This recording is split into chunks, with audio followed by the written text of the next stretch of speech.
ରବିବାର ଛୁଟିରେ ମୁଁ ଉଠୁଛି 8:30ରେ। ହେଲେ ଏମାନେ ସବୁ ଜଲ୍ଦି ଉଠିକି ମୋବାଇଲ ଦେଖୁଛନ୍ତି, କହୁଛନ୍ତି କି ଆଉ ଥରେ ରାତି ହେବ ଆମେ ଶୋଇବୁ। ହେ ଭଗବାନ। ତାପରେ ମୁଁ ଆସିଲି, ବ୍ରସ୍ କଲି। ମୋତେ ଏତେ ଜୋରେ ଭୋକ ଲାଗୁଥିଲା, ସେଥିପାଇଁ ମୁଁ ଆଜି ଜଲ୍ଦିରେ ବ୍ରସ୍ କରିଦେଇଛି। ତାପରେ ମୋର ବ୍ରେକଫାଷ୍ଟରେ ଥିଲା ଆଜି ପୁରୀ ଆଉ ତରକାରୀ। ମୋତେ ତ ବହୁତ ଭଲ, ଓସେଟ୍ ଥାଳି ହେଇଗଲା, ଆଉ କ'ଣ ଖାଇବି। ତାପରେ ଏତେ ଜୋରେ ଭୋକ ଲାଗୁଥିଲା ଯେ ମୁଁ ଏକା ହିଁ ବସିକି ଖାଉଛି। ମୁଁ ଭୁଲିଗଲି ଯେ ମୋର 2ଟା ସାଙ୍ଗ ଅଛନ୍ତି।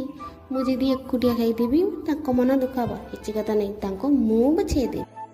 ହେଇଲୋ ମୁଁ ଏତେ କ'ଣ ଖାଉଛି, ମୁଁ ଭୁଲି ଯାଇଛି 2 ସପ୍ତାହ ହେଲା ମୋ ଡ୍ରେସ୍ ସଫା କରିନି। ଟଣ୍ଟଣାଣା। ଏବେ ମୁଁ ଗଡରେଜରୁ ମୋର ସବୁ ଡ୍ରେସ୍କୁ ବାହାର କଲି ଆଉ ସଫା କରିବା ପାଇଁ। ହେଲେ ପୁଣି ସେ